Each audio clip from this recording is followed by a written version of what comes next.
Voilà pourquoi il faut féliciter le peuple ivoirien. Il faut le féliciter parce que dans sa majorité, le peuple est d'accord avec ce qui se passe au niveau de l'AES et ils sont solidaires. Mesdames et messieurs, nous allons écouter un peu aujourd'hui l'actualité ivoirienne. Qu'est-ce qui se passe actuellement en Côte d'Ivoire? Restons branchés. Voilà pourquoi il faut féliciter le peuple ivoirien. Il faut le féliciter parce que dans sa majorité, le peuple est d'accord avec ce qui se passe au niveau de l'AES et ils sont solidaires. Ne regardez pas quelqu'un qui a fait, on lui donne 1000 francs, 2000 francs, il va mélanger du haricot avec certains comprimés, il prend et puis il parle au hasard. Nous, je suis le premier Ivoirien à être d'accord avec ce qui se passe dans l'AES. Je suis le premier à être d'accord avec ce qui se passe dans l'AES. Premier Ivoirien. Voilà. C'est-à-dire, on est beaucoup on est d'accord. C'est-à-dire, si la population ivoirienne, c'est les apatrides là. Ceux qui viennent de vos États là, vos pays là. Mali, ceux qui viennent de l'AES, leurs arrière-grands-pères viennent de l'AES, sont venus trouver juste couvert en Côte d'Ivoire là. Et puis on dit, ils vont passer pour les Ivoiriens là. C'est eux qui ne sont pas d'accord. Non, nous on est d'accord. Les vrais Ivoiriens sont avec l'AES. Les vrais Ivoiriens de faute en comble sont d'accord avec ce qui se passe dans l'AES. Ils sont d'accord pour que ce qui se passe dans l'AES se passe dans le pays aussi. Voilà, les Ivoiriens sont d'accord. Donc t'inquiète pas pour ça, monsieur le ministre, ne faut même pas t'inquiéter. Les vrais Ivoiriens sont d'accord. Non, on est l'AES. C'est de ça qu'il s'agit. L'AES, aujourd'hui l'AES, demain l'AES, après-demain. C'est de ça qu'il s'agit. Et ce combat-là qu'on a mené il y a longtemps, jusqu'aujourd'hui on continue de mener encore. On est dedans. On est dedans. Jusqu'à ce qu'on casse. C'est-à-dire que ce soit leur politique france-africaine, il faut qu'on casse ça. C'est ça qu'il s'agit. On prend cette vidéo dans tous les groupes. Avec qui que ce soit, sur quelque terrain que ce soit, à Koumassi Kapma ici, on ne le connaît même pas. Le chef pas, il dit, il a jamais vu, il ne le connaît même pas. Il ne sait pas comment le gars il a fait, et puis il a eu 34 hectares dans Koumassi là. Comment c'est possible? Qui lui a donné l'attestation villageoise qui lui permettrait d'obtenir un ACD sur Koumassi Kapma? Qui lui a donné l'attestation villageoise? Avec quel géomètre il a travaillé pour avoir ça? Donc quand le chef parle, ça commence à péter. Brujac lui-même il sort maintenant. Ah! Colombo! Brujac Colombo! Puis viens maintenant s'asseoir avec sa chemise. Il dit, je suis parti à la justice. On m'a donné raison. Depuis 2016, j'ai 34 hectares. Donc aujourd'hui là, j'ai cassé 10 hectares. Je les ai dégagés. Les gens étaient assis là-bas. Ils n'ont pas de papier. Je les ai dégagés. Ah, le chef sort encore pour dire c'est deuil. À ce moment, nous aussi, on est sur les réseaux maintenant. À ce moment, LCI appelle les experts et eux, ils parlent. Les gens décortiquent. En réalité, Brujac n'est qu'un imposteur. Donc, Dra lui-même, Your mind, c'est maintenant suivi. Il voit que ça grogne. Le peuple veut se lever. Alors, qu'est-ce qu'il fait? Il décline toutes les responsabilités dans l'affaire Koumassi Kapma. Et il met ça sur la tête de Brujac. À travers Bremo Kone. Et Bremo Kone dit que lui, il ne sait pas où Brujac est. Et que la décision de justice qui a permis à Brujac d'aller casser, comment on appelle ça, Koumassi Kapma, était une fausse, on va dire, décision de justice. En réalité, il n'a jamais eu de décision de justice lui autorisant d'aller casser Koumassi Kapma et que il avait même été débouté, d'accord, comment on appelle ça, dans cette procédure qu'il avait lancée, qu'il aurait lancée, d'accord, pour qu'il puisse aller casser Koumassi Kapma. Donc c'est sur la base de fausses décisions de justice qu'il est parti. Donc eux ils déclinent la responsabilité. Donc on met tout sur Brujac et puis ils disent maintenant que Brujac est porté disparu. Quelqu'un disparaît dans Côte d'Ivoire là. Côte d'Ivoire là. Côte d'Ivoire. Le petit, excusez-moi mon cher camarade pour l'Afrique, excusez-moi.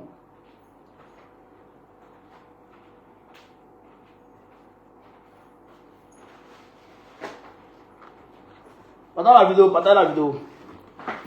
Le petit qui a dit, papa Ado, papa qui était dans les cacaoyers là, qui était dans son champ de cacao, et qui a dit, papa, tu vois ça? Papa, tu vois ça? Et puis il a insulté la main de drap là. Mais ce petit là, le petit, il a changé de coiffure. Coiffure là, il a changé. Il s'est rasé avec Coco Taï. Téléphone là, il a changé. Le petit, il est parti bré d'un campement quelque part là-bas. Mais Dra est parti le récupérer, puis ils l'ont ramené. Le petit là, ils sont allés le chercher, puis ils l'ont scellé, puis ils l'ont envoyé à la PSCC. Vous comprenez? Commentaire récemment là, quand Mabio était en train de pleurer, pour dire qu'il y a un petit, il y a son gars qui l'a battu, tout ça. Il y a un jeune qui a commenté. Simple commentaire. Commentaire. Ils ont battu le Syrie et puis ils l'ont envoyé. Commentaire. Combien de personnes ils ont arrêté à cause de commentaires en Côte d'Ivoire? Combien de personnes? Et Bruce Jack s'assoit, gaillardeux et puis il fait, et puis. C'est-à-dire il se croyait en bon côté, quoi. Il se croyait en bon côté. Puis il parle au camarade d'Afrique. Puis il dit lui, l'effort le plus national et international. Puis il parle. Là, finit de parler, puis les médias en parlent. C'est quand 1 jour, 2 jours, 3 jours. C'est maintenant après, t'as dit que l'on touchait Bruja. Tu dis la guy. Procureur vraiment, tu dis la guy. Hein?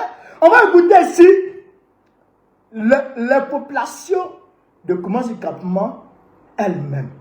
On va les écouter. On va les écouter. C'est un peu d'Afrique. Après, on va décortiquer. On écoute ici. On écoute ici. Ça, c'est des trucs qui prennent pour nous blaguer. Pour là, ça, c'est un petit problème. Voilà. On ne peut pas mobiliser tous ces policiers dans le pays, venir faire ces opérations. Mais en tout cas, il y a un gouvernement ou il n'y a pas un gouvernement. Tout ce groupe de policiers, plus de 10 cargos, avec la crimogène, avec l'argent de nous, les contribuables. Voilà. Ces crimogènes, c'est nous, les contribuables. Mais comment ils peuvent récupérer tout ça, une seule personne pour venir casser tout un 34 hectares. Voilà. Et puis le gouvernement, on appelle le maire, il dit n'est pas au courant. On appelle le docteur, il dit n'est pas au courant. Donc le pays n'est pas gouvernable. Voilà. Donc, ce qui m'a fait plaisir, c'est que le peuple lui-même là, les populations de Koumassi Campement même là, les populations m'ont compris. Les populations ont compris que, affaire de Brujac là, c'est Doyi. Les populations ont compris qu'affaire de Brujac là, c'est Doyi, c'est faux, c'est pour se dédouaner, c'est pour jeter là, c'est pour utiliser Brujac comme bouc émissaire, d'accord, pour eux-mêmes se cacher derrière.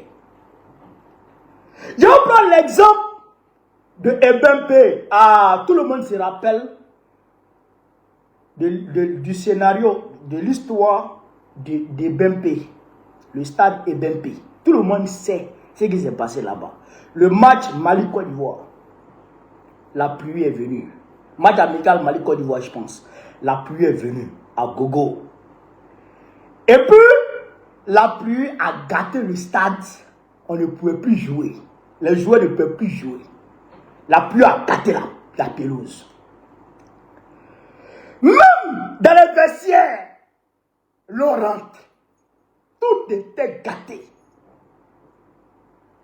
On dit, Dra, c'est pas la première fois que j'ai moqué. Qu'est-ce que Dra a fait? Il a fait tomber Patrick Hachi, qui était Premier ministre. C'est à cause de stade Ebempe là que Patrick Hachi est tombé. Il avait tombé le ministre des Sports. Il avait tombé le ministre des Sports. Et puis il a mis Begré Mambé. Et puis il a confié le portefeuille du ministère des Sports à Begré Mambé. Oui, c'est Dra qui a fait ça. Ça veut dire qu'il n'était pas impliqué dans ces conneries-là. Mais là, aujourd'hui, Dra, bipez-moi la chambre, Dra, bipez Dra. Cabra Peu d'Afrique, partagez la vidéo. Bipez Dra, on va lui parler un peu. Dra, tu as fait dire à travers Bremen Koné, le procureur Bremen, que tu n'es pas associé, que ton gouvernement n'est pas associé, d'accord, au déguerpissement de Koumassi Campement. Là, d'accord, non? Toi-même, Dra, là, tu n'es pas associé, non? D'accord, non? Dans ce cas, à partir du moment où la police nationale, qui dépend de Vagondo, de Diomaye Vagondo et de Youssou Kouyaté, a été mobilisée.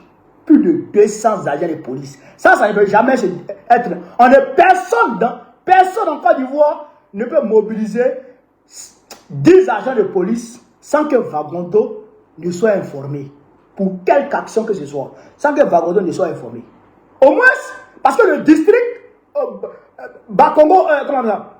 Si c'est Bakongo, a créé une brigade. Comment ça? Quand il a appelé la brigade là, mais la brigade anti quoi là même là? Pour qu'ils cassent les petits commerces des gens là, en bord de route là. Il a créé une brigade. Si c'était cette brigade là seule, on pourrait dire que ça dépendait seulement que du district. Mais c'est la police nationale qui a été mobilisée. Donc on ne peut pas mobiliser la police nationale sans que Youssou Kouyaté, le DG, ne soit au courant. Sans que on ne peut pas aussi mobiliser jusqu'à 50 à 100 policiers pour aller en expédition sans que le ministre de l'Intérieur ne soit au courant. Ça, c'est clair. Donc, si tu dis que toi, Dra, tu n'es pas associé au déguerpissement de Koumassi Campement, alors, ce que tu as fait dans le cadre de EBMP, il faut faire la même chose ici en Voie. Il faut faire la même chose ici, là. On va voir.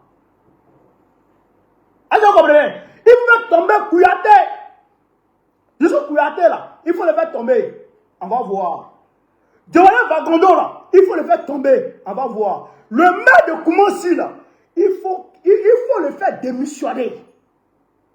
C'est vrai que tu ne peux pas renvoyer un maire, mais tu peux prendre le décret pour le suspendre. Tu as une manière de faire là-bas. Là.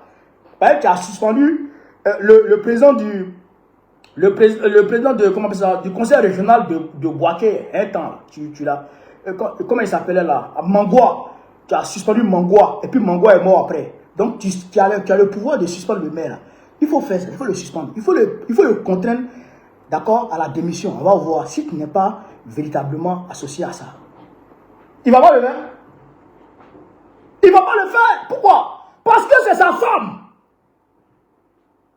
Je vous parle toujours. C'est la femme de M. Ouattara. C'est la femme de M. Ouattara, Dominique Nouvion, d'accord, qui est derrière les déguerpissements. Je vous passe ça toujours. Elle est la seule première dame au monde, de mémoire d'homme que je sais, la seule première dame au monde qui détient une entreprise immobilière. La seule femme, la seule première dame qui détient une entreprise immobilière. La cité à Doha, comment on appelle ça, vers le plateau là. La cité à Doha, vers Atekoubé là. Qui a vendu ce terrain là à Dominique Ouattara pour qu'elle cède ça à l'entreprise à Doha avec elle-même son entreprise afin d'exploiter ce terrain. Qui? C'est Dao Poulin. Dao Poulin, maire de Atekoubé. Dao Poulin. Dao Poulin. Dao Poulin. Begre Mambé. Tchagba Laurent. Eux là, ils s'arrangent à arracher les terres des Hébrieux pour vendre ça, pour donner ça à Dominique. Et Dominique appelle les Marocains, puis ils viennent exploiter. Et les Français. Puis ils viennent exploiter. C'est la femme de Ouattara qui est derrière. C'est-à-dire que tous ces déguerpissements. Du côté de Paboué, ça c'est les Français. Vous savez ça. Et je vous ai dit, ça là, ça va toucher tous les Ivoiriens. Ça va toucher tous les Ivoiriens. Puisque eux là, ils ne veulent pas voir de pauvres à Abidjan. Ça fait un. Ils ne veulent pas voir de pauvres à Abidjan. Deuxièmement, ils ne veulent pas voir d'autochtones à Abidjan. Quand on dit Abidjan, c'est pour les ébriers. Là. Abidjan, c'est pour les Achans. Et ils ne veulent pas entendre ça. Ils ne veulent pas entendre ça. Ils ne veulent pas qu'Abidjan appartienne à qui que ce soit. Pas Abidjan seul, ça. La Côte d'Ivoire elle-même, là. Ils ne veulent pas que la Côte d'Ivoire appartienne à quelques groupes ethniques que ce soit. La Côte d'Ivoire doit appartenir, c'est-à-dire que à la France et aux plus riches. Vous comprenez ça? Chers camarades de l'Afrique. C'est pourquoi j'ai aimé cette vidéo que je vais vous présenter. Partagez au maximum la vidéo. Partagez au maximum. On va s'entendre. On va s'entendre, chers camarades de l'Afrique. Partagez la vidéo. Partagez la vidéo. You're money. On va écouter cette vidéo. Et puis en plus on va à la mairie, vous dites que vous allez venir ramasser mes gars. Non, c'est pas possible. Ces gars-là ils vont marcher sur mon corps. Je suis prêt, il m'a réussi, ma raison. Parlez là même là, assez tous mes papiers là, tous mes documents sont là. Si vous savez que vous allez venir casser, et bien en plus ce qui me fait mal, ils ont envoyé les gens sur le terrain. Vous dites qu'on a qu'à les payer impôts. On a qu'à les payer des impôts. Mais sinon on va venir, ceux qui doivent des impôts, on a qu'à les payer impôts. Oh putain, la fête c'est mercredi. Voilà. Vous avez compris ça? Le gars dit, le frère dit, il a 45 ans, je pense. Il dit que ils ont cassé, non? Ok. Mais les gravats qui sont là, la mairie avait dit qu'elle n'est au courant de rien. C'est pas ça? Mais elle dit qu'elle va venir ramasser les gravats pour pouvoir exploiter le terrain. Donc, lui dit, peut-être que la mairie va marcher sur son corps. Parce que lui, il ne va pas accepter. Et ils vont s'organiser pour résister. Vous comprenez là? Ils disent qu'ils vont s'organiser pour résister. Et c'est la meilleure manière de résister. Partagez, chers camarades. Bien.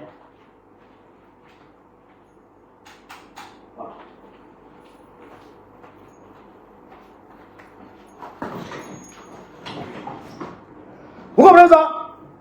Ils disent qu'ils vont résister. Donc, c'est ce qui est. C'est ce qui est juste. C'est la meilleure solution qui est là. Parce qu'ils ont leur ACD. Et puis, ils payent les impôts. Et puis, juste avant le déguerpissement, ils sont venus les voir pour leur mettre la pression pour qu'ils aillent payer leurs impôts. Et ils sont allés payer leurs impôts. Cela. Et aujourd'hui, on casse leur maison. On détruit tous leurs biens. Il y en a même qui ont été blessés. Les machinistes là, je ne sais pas quelle drogue ils prennent pour monter dans leur machine pour aller casser. Ben, c'est normal. Et que quelqu'un dans sa maison, la personne te dit, pardon, attends, je vais prendre ça là. Et puis même que la personne est venue, et puis tu casses comme ça sur la personne a besoin de se sauter pour fuir. C'est que tu n'es pas seul dans ta tête. C'est que tu n'es pas seul dans... C'est pourquoi à San Pedro, 2008-2009, on a montré aux couleurs aux machinistes de Namo Clément. Derrière le commissariat, San Pedro, derrière le commissariat. Renseignez-vous. Renseignez-vous. Il y a des machinistes qui ont fui. Ils ont fui. C'est-à-dire qu'ils ont oublié leurs chaussures. Machine même, on ne parle pas de ça. Hein. Ils ont fui pour mettre dedans. La police là. Voici le commissariat. Voici là où ils veulent casser. Oui. Et puis le policier met dedans. Le maire, Namo Clément, lui, il est venu. Il l'a mis dedans. Il a échappé belle. Il a échappé belle. Il y a un machiniste qui est venu matin avec sa machine. Il attendait l'ordre de démarrage. Il est resté dans sa machine. Il a commencé à dormir. Il ne s'est plus réveillé. Personne ne l'a touché. Il n'a pas été blessé, rien du tout. Mais il ne s'est plus réveillé. Ils sont partis l'accompagner. Mais oui, parce que, chers camarades d'Afrique, tu ne peux pas déshumaniser un être humain comme ça. Oh, là-bas, là, il n'avait pas d'ACD. Hein. Ça, je vous le dis. Il n'avait pas d'ACD. Derrière le commissariat, là, Bardo, là, il n'avait pas d'ACD. D'abord, Clément était obligé de restructurer le quartier et puis partager le terrain entre les habitants. C'est là qu'a été, on va dire, le point d'accord entre Nabo Clément et les populations. Et je le félicite. Je félicite Nabo Clément. Parce que, tu vois, ce monsieur-là, il est humain. Hein? Il est humain. Nabo Clément, que tu vois, il est humain. Quand il essaye et que la population résiste, il rentre dans le dialogue. Lui, il dialogue. D'abord, il va appeler tout le monde au centre culturel de San Pedro. Et puis les gens vont venir, il va discuter. Il est humain. Je le salue pour ça, je le félicite pour ça. Et puis il n'y a pas eu de représailles. Pour dire non, il va voir la police la nuit pour aller prendre les gens. Il n'a pas fait ça. On est rentré en dialogue et puis on s'est entendu. Vous avez compris? Donc, c'est ça qu'il faut faire. Il faut résister. Il faut résister. Parce que, aujourd'hui, je vois beaucoup d'Ivoiriens. Malheureusement, la religion, là, nous, on ne comprend pas. Nous, les Africains, là, on ne comprend pas la religion. C'est pourquoi il y a beaucoup qui disent qu'ils vont adorer les ancêtres. Parce que la religion qui vient, là, c'est de belles religions. L'islam, comme ça, c'est une belle religion. Le christianisme, c'est de belles religions. Vous comprenez? Mais les gens, ils ne comprennent pas la religion. Ce que la religion veut dire, ils ne comprennent pas ça. Vous comprenez ça? Mais quelqu'un va venir casser ta maison. Mais au lieu de vous organiser pour résister, vous dites non, vous laissez à Dieu, Dieu va faire.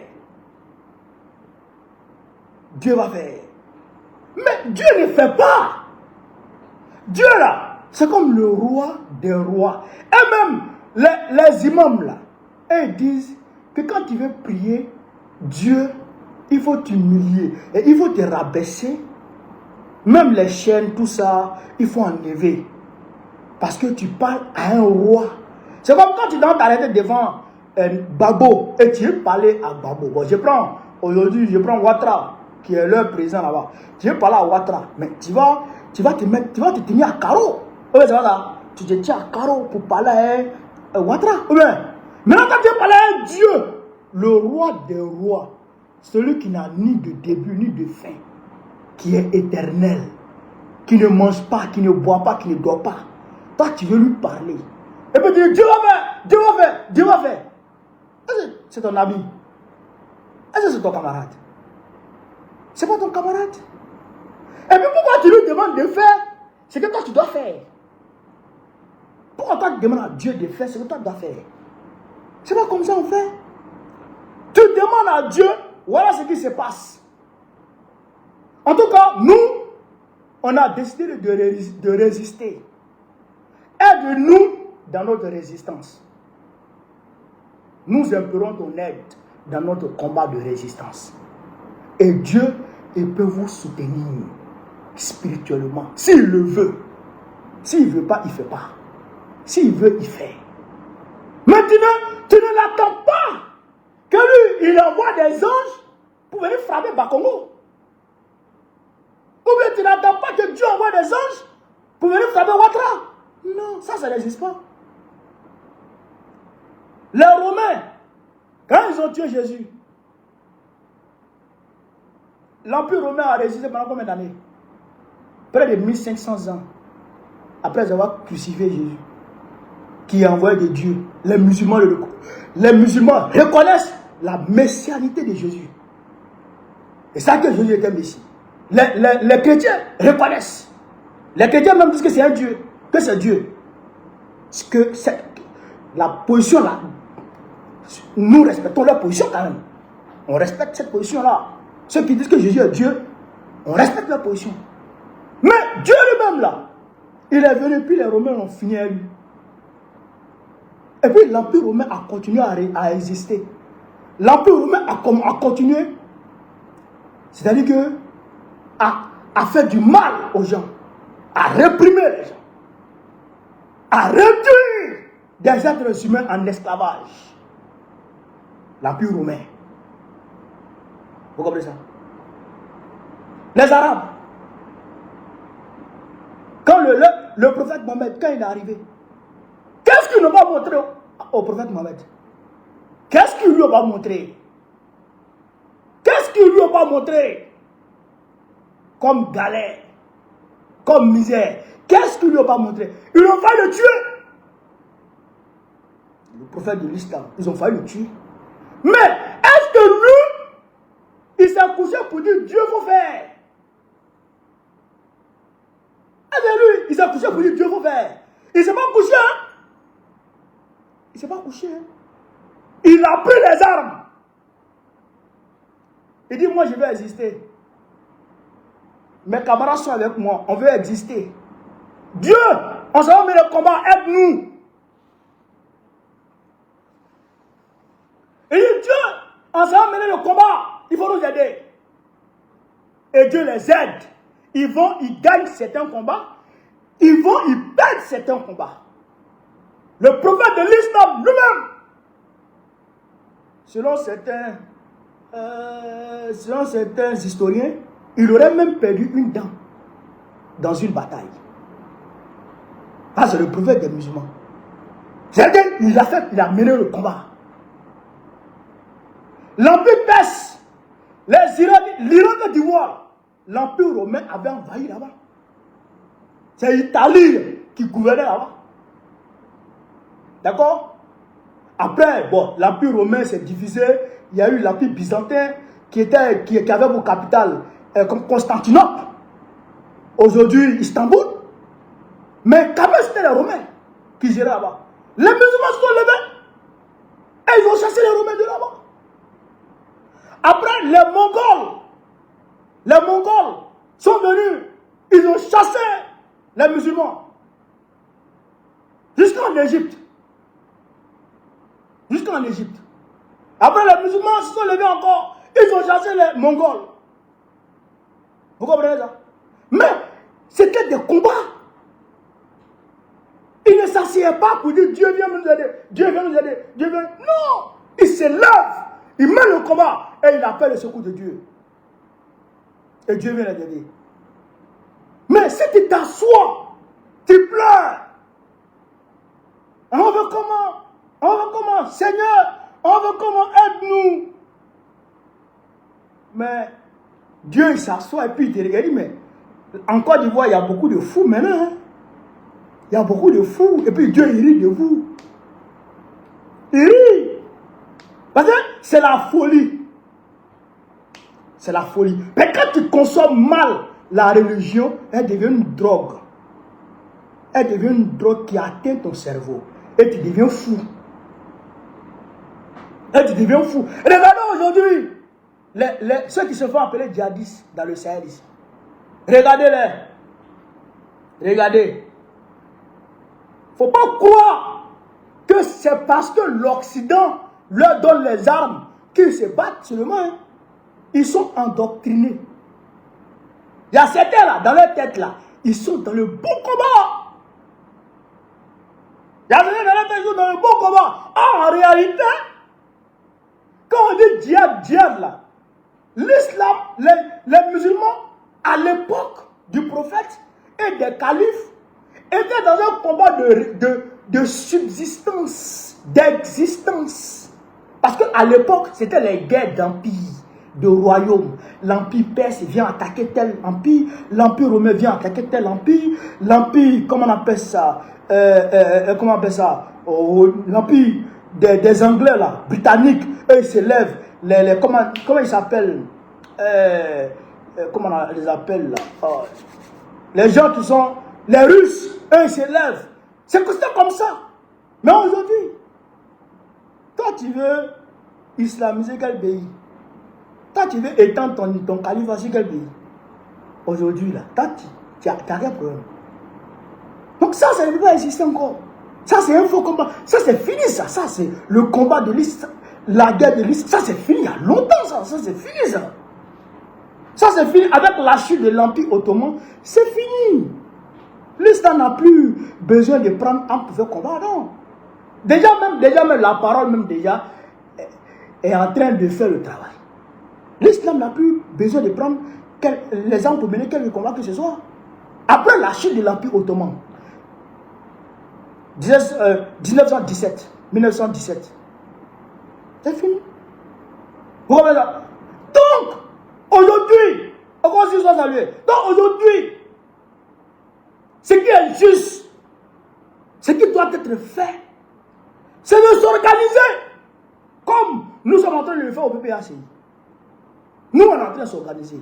Et je voudrais saluer le PDG RDA pour son communiqué, pour sa déclaration. Le PDG qui exige la démission de Fagondo. J'ai aimé, mes chers frères du PDCI, j'ai aimé votre déclaration. Ça me va droit au cœur. C'est comme ça qu'on doit se battre. Donc, il faut se mobiliser. Il faut s'organiser pour résister. Moi, je vous le dis, ils ne veulent pas de pauvres en Côte d'Ivoire. Ils ne veulent plus de pauvres à Abidjan. Ils ne veulent plus d'autochtones à Abidjan. Et s'ils ont fini avec Abidjan, ils vont passer par Dabou. Après Dabou, Bonois, à côté, à l'épée, à Zopé, tout ça, ils vont commencer à tout casser. Pour vendre aux gens. Pour vendre aux gens. Parce que vous voyez le déplacement de certains peuples. Il y a des territoires là. Il y a des territoires dans ce monde-là. Non seulement ces territoires-là, à cause du réchauffement climatique, là-bas, les gens ne peuvent plus vivre là-bas. L'eau est en train d'envahir tout là-bas. Donc, c'est les habitants de là-bas, et ils se déplacent. Vous voyez les Américains, non? Vous voyez Donald Trump, non? Il allait signer un contrat avec Tshisekedi pour envoyer les réfugiés là-bas. Les réfugiés, comment on appelle ça, mexicains de l'Amérique latine, là. Les latinos, là. Hein, il les prend, il les envoie là-bas. Parce qu'il ne veut plus d'eux aux États-Unis. Parce qu'il y a peur de place. Donc, il y a certains peuples là qui sont obligés de se déplacer pour aller ailleurs. Vous voyez les Libanais. De toute façon, ils arrivent encore. Vous voyez, non? Donc, il faut chasser les Ivoiriens pour les envoyer nous là-bas. Et puis, leur donner à Abidjan. J'ai dit, depuis longtemps, j'ai dit, votre combat contre les Libanais, là, ça ne peut pas prospérer. Parce que vous ne connaissez pas le fond du problème. Et j'ai dit, c'est la France qui installe les Libanais en Côte d'Ivoire. J'ai dit ça. Puisque, de la manière Israël est aujourd'hui dans le Moyen-Orient pour les États-Unis. Vous voyez comment les États-Unis protègent Israël dans le Moyen-Orient. Dès que tu touches à Israël net, les États-Unis se lèvent. C'est la même chose que pour la France au Liban. Dès que tu touches au Libanais net, hop, la France se lève. Vous voyez qu'il y a des bisbilles entre Macron et puis Netanyahou. Ce n'est pas à cause de la politique de Netanyahou contre l'Iran. Non, Macron même a écrit ça à Trump pour dire que la politique américaine vis-à-vis de l'Iran, là, ils sont d'accord avec ça. Macron a écrit un message envoyé à Trump et Trump a publié ça. Mais pour le Liban, là, il dit qu'il n'est pas d'accord. Le Liban est comme un territoire d'outre-mer de la France, dans le Moyen-Orient. Vous comprenez ça? Donc, ils sont en train de les chasser. Il faut leur donner la place. Et comme la Côte d'Ivoire, aujourd'hui, appartient à la France.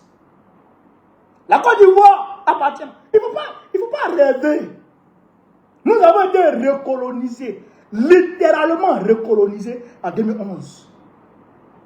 La Côte d'Ivoire a été littéralement recolonisée par la France en 2011.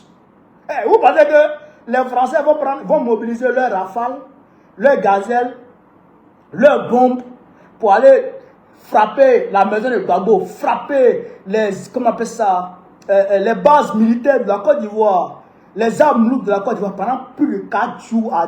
Pendant plus de 4 jours, à 11 jours, sans cesse, les bombardements sans cesse. Vous connaissez le prix d'un seul obus? Vous connaissez le prix d'un seul obus? Vous connaissez le prix, c'est-à-dire que, comment on appelle ça, le tarif d'un pilote d'avion de chasse? Vous connaissez le prix d'un avion de chasse? Donc, la France va engager tout ça dans un combat parce que, voilà, elle aime les hommes qui ont bouche penchée. Parce que Ouattara, parce qu'elle aime Ouattara, parce que Ouattara a bouche penchée, Ouattara a yeux penchés. Donc, la France aime les gens comme ça. Donc, elle va mobiliser tout cet arsenal-là pour aller attaquer la Côte d'Ivoire, engager même des troupes au sol. Engager des troupes au sol. Pourquoi? Pour les beaux yeux de Ouattara. Non. Elle a fait ça pour recoloniser la Côte d'Ivoire. Pour reconquérir la Côte d'Ivoire. Et elle a réussi en 2011. La Côte d'Ivoire appartient à la France exclusivement. Exclusivement. Et donc vous avez que c'est la France, c'est le trésor français qui paye les impôts, les fonctionnaires de Côte d'Ivoire. Et donc vous avez que tout l'argent de la Côte d'Ivoire, ça va en France. Tout va là-bas. Tout va là-bas. Vous comprenez ça? Donc, c'est eux qui sont en train de réorganiser tout ça en Côte d'Ivoire. Demandez à vos parents qui travaillent dans les administrations. Demandez-leur à vos parents qui travaillent dans les administrations. Demandez-leur ce qui se passe entre la Côte d'Ivoire et la France. C'est la France qui dirige ce pays-là. La Côte d'Ivoire appartient. Vous comprenez? Donc, elle est en train d'envoyer les gens là, dans notre pays. Mais les gens là, il leur faut de la place. Pour leur faire de la place, il faut dégager des gens. Il faut dégager des gens. Vous comprenez ça? Il faut nous dégager, nous tous. Parce que quand ils vont finir avec Abidjan, Jacquesville, tout ça là, ils vont rentrer là-bas. Les Dabou, tout ça là, ils vont rentrer là-bas. Quand ils vont finir ça, ils vont les retrouver au nord là-bas. Mais c'est là où on prend âme. Ouais, non, moi je dis ça à tout le monde. Non, on prend âme. S'ils viennent sur nous, on prend âme. Et puis on s'allume. Donc, je vous demande de résister. C'est pas pour rien. C'est pas. Est-ce que j'ai parlé de Gbagbo même? Ici là. C'est pas pour vous dire de vous battre pour Gbagbo. Non. D'ici ils vont arriver à maman là. Ah, ils ont cassé beaucoup d'air. Ils vont casser beaucoup d'air. Donc, il faut vous lever. Il faut résister. Quand vous pleurez là, ils aiment ça. Parce que quand tu frappes quelqu'un, ton souhait c'est qu'il pleure. Quand tu frappes quelqu'un, c'est pour qu'il pleure. Vous comprenez? Le temps il pleure là, tu es content. Voilà. Il est soumis à ma volonté. Mais quand il te frappe et que tu résistes, il commence à réfléchir. Là, attention. Donc ils vont d'abord casser et puis ils veulent casser. Et puis vous résistez. Ils vont reculer. Ils vont reculer. Mais quand ils vont reculer là, avant de revenir là, ils vont réfléchir. Mais si vous restez comme ça, Dieu va faire. Oh mon Dieu. Oh Allah, non, demain. Et ils sont contents. Leur plan marche à merveille. Donc, voilà, chers camarades d'Afrique et de Côte d'Ivoire, ce que je tenais à vous dire ce soir. Ce que je tenais à vous dire ce soir. Continuez à partager la vidéo. Mettez-la partout. Informez tout le monde que c'est une guerre de grand remplacement. C'est une guerre de grand remplacement qui est menée contre le peuple de Côte d'Ivoire. Il faut dire ça à tout le monde. Ils veulent nous remplacer dans notre pays. Ils vont dire ça. Dites ça à tout le monde. Ils veulent nous remplacer en Côte d'Ivoire. C'est ça qui est la vérité. Mais si on ne se lève pas, si on ne résiste pas, ils vont réussir. Et quand ils vont réussir là, nos enfants là, ils vont nous demander, mais papa, je viens d'où? Je viens de quel village? Quand tu vas pour dire, ah, ton village, c'est là-bas là. C'était là-bas là. Là-bas, les gens là sont venus, ils ont cassé, et puis ils ont pris. Il va dire, mais papa, toi, tu as fait quoi quand les gens venaient casser? Ah, j'ai demandé à Dieu de m'aider. Ton fils va dire, mais son papa, il est fou, lui. Frère! Donc, voilà ce que je voulais vous dire. Sur ce, vive l'Afrique libre. Vive le panafricanisme. Vive les blancs panafricains. Ne croyez pas, il y a des peuples aujourd'hui sur cette terre-là, hein, qui n'ont pas de pays. Ils n'ont pas de pays. Ils savent d'où on les a chassés. Mais ils ne peuvent plus partir là-bas. Ils n'ont plus de racines. Ils savent d'où ils viennent, mais ils ne peuvent plus aller là-bas. Vous comprenez?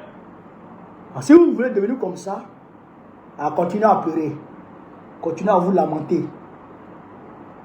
Vous serez des nomades